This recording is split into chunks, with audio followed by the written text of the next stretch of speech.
Hello, what's up, everyone? Good morning, good afternoon, good evening, depending on your location. It's your boy, the Crackhead, and I'm wishing you all a wonderful Tuesday.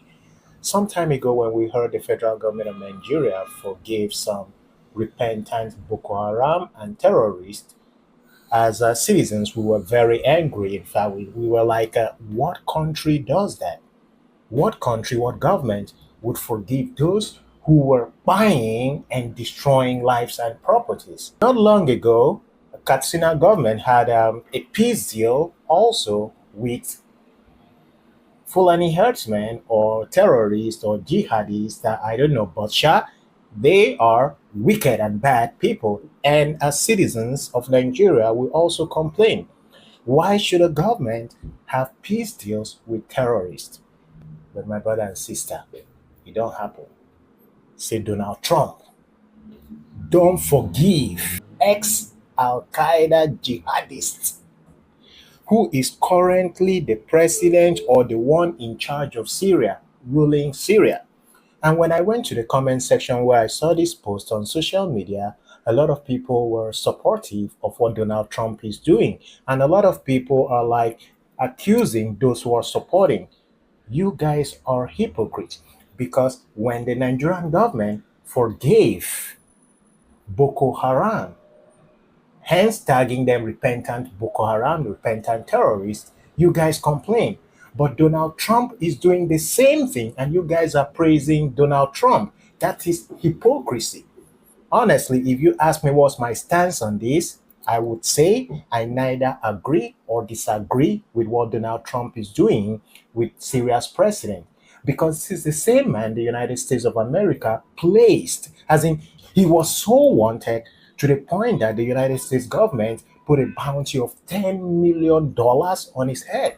But now he is tallying with the president of the United States. Guys, before I go ahead with this analysis, I want us to listen to this news. The Syrian president has arrived in Washington for an unprecedented series of meetings, which will culminate with a face-to-face with Donald Trump at the White House. How he arrived at this point is a remarkable story, and it's a tale of how one man went from being a jihadist to a statesman on the global stage.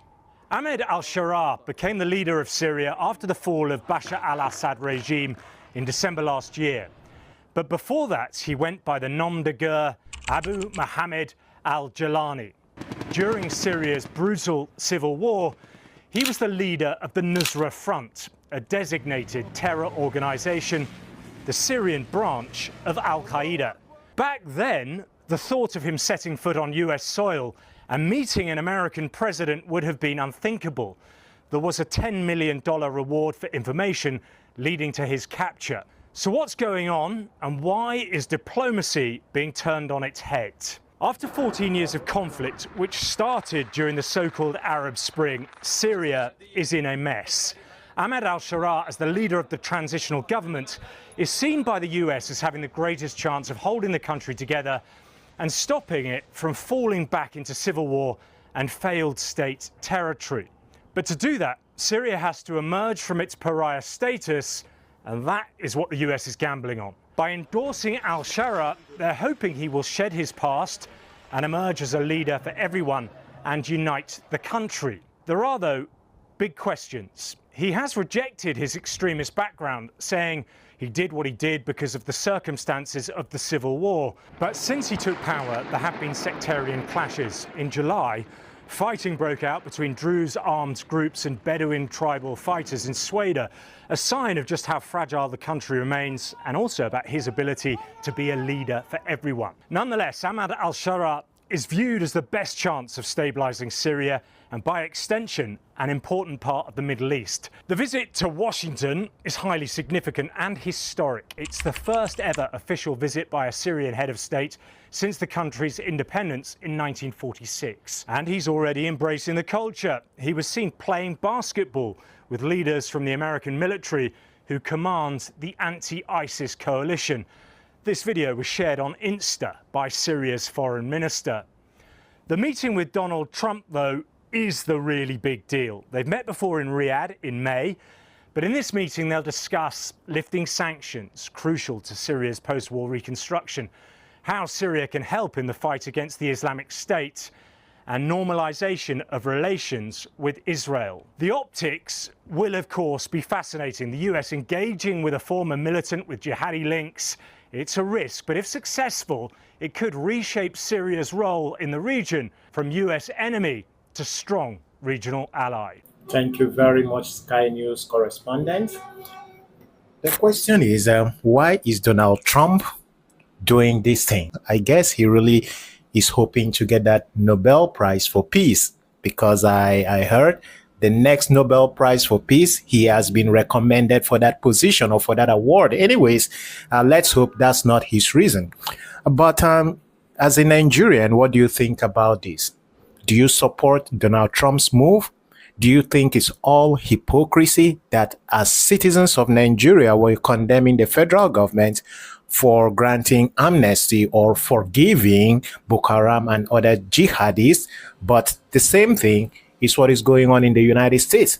Now, to give my own opinion, I would say it is not the same thing. Why?